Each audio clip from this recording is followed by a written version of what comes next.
Good afternoon, everyone, and welcome to my podcast. My name is Lynette. Today I have some exciting things to share with you.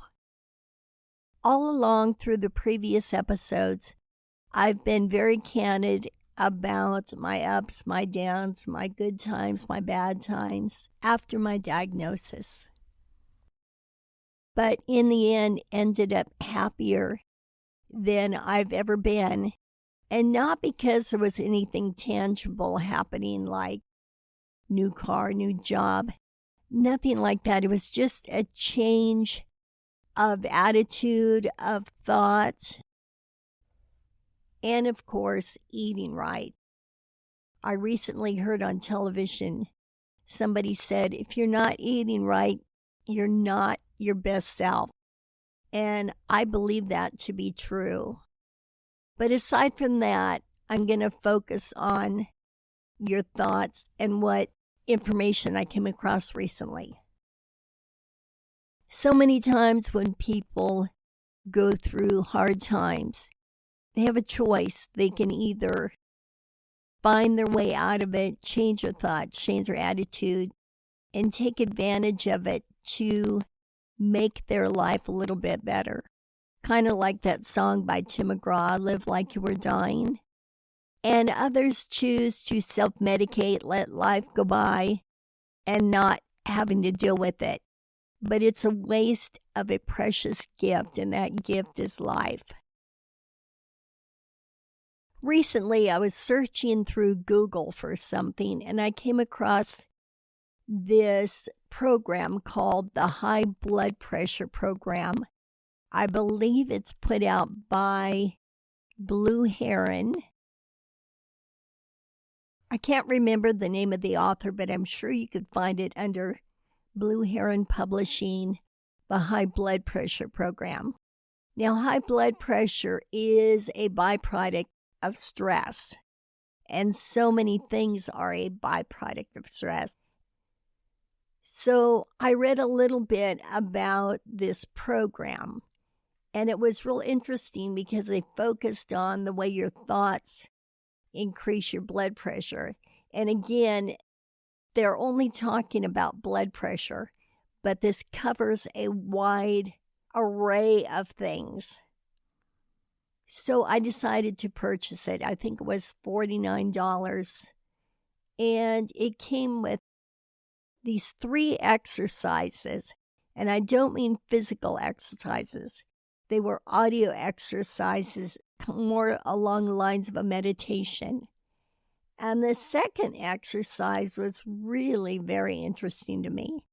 It was emptying yourself of emotions.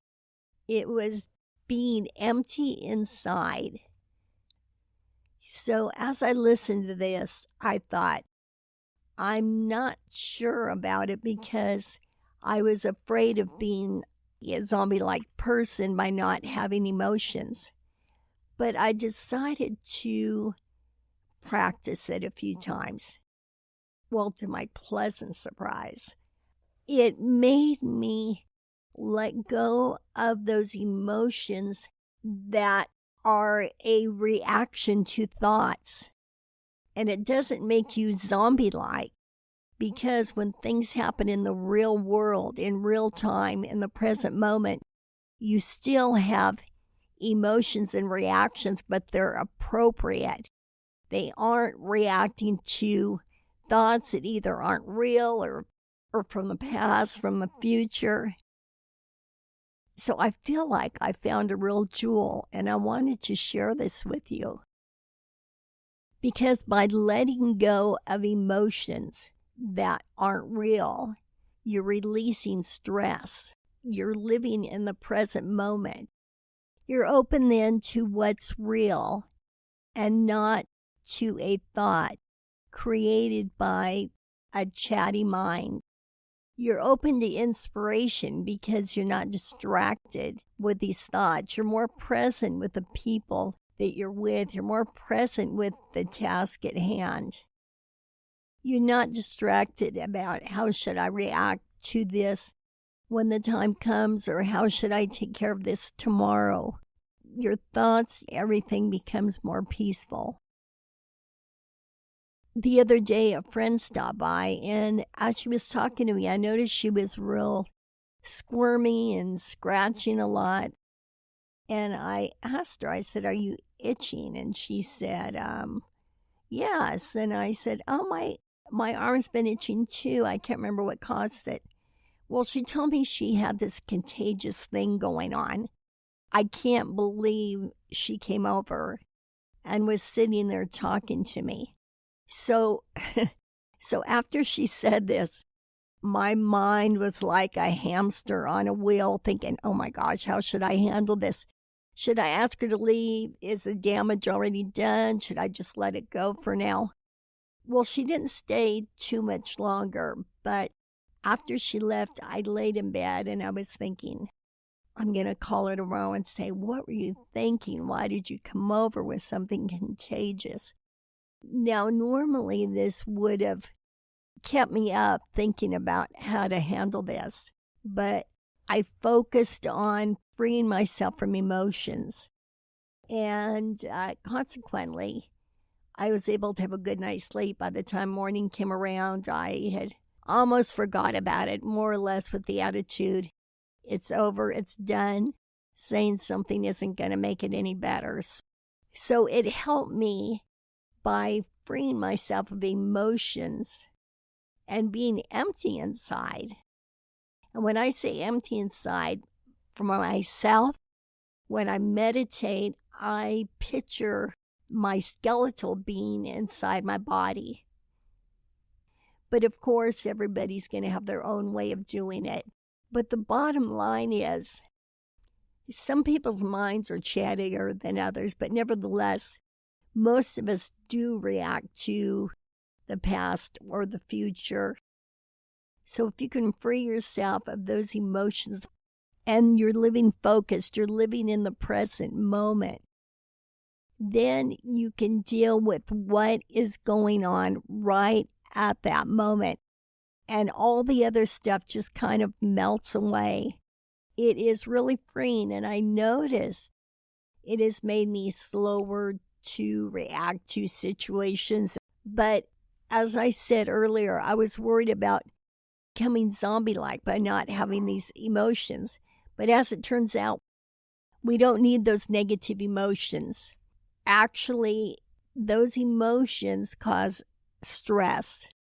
Stress not only affects you, well, let's face it affects you mentally, but it also affects you physically because our body reacts in different ways. So if we can eliminate that stress factor and only react to what's real, what's in real time, in the present moment, how much better would life be? I would like to share with you exactly what this audio says, but unfortunately I can't. So if you are interested in finding this approach, because there's a little more to it than I'm saying here in a few minutes, it's through the Blue Heron Publishing, and it's called the High Blood Pressure Program. I highly recommend it for releasing stress of any kind. As I said, the title is High Blood Pressure Program, but there are so many byproducts of stress. It's endless. With the new year approaching, what would be a better time to eliminate stress, to change your thought patterns so you're in the present moment? And that equates to good mental health, good physical health, and eating right. I don't mean being on a diet. I mean just making better choices. With all that being said, I'm excited. I'm excited for the new year. I'm excited for you. This is just one more step toward really good health, peace, happiness. In fact, you don't even need to make a New Year's resolution because this will pretty much sum it all up. With that being said, I'm going to wish you a very happy New Year. God bless. Bye-bye.